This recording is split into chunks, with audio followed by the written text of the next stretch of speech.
एव च पंचैतानि हि सृजन्ति गर्भस्थो शिशवो यथा।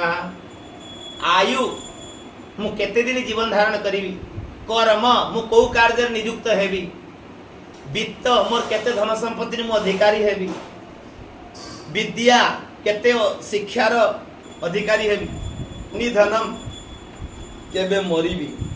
ये सब गर्भस्थ शिशु यथा मातृ गर्भर जीवन नहीं आस्था। तेणु एठी केवल मात्र पिता मातार कर्तव्य होची केवल ताको टिके जगिकी चलिबा बस।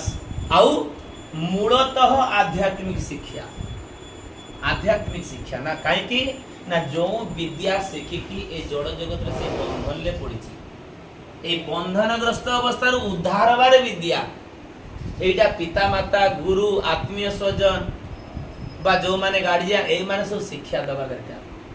आ ता जो माने शिक्षा न दे पारिबे से पिता माता स्वामी देवता ये सब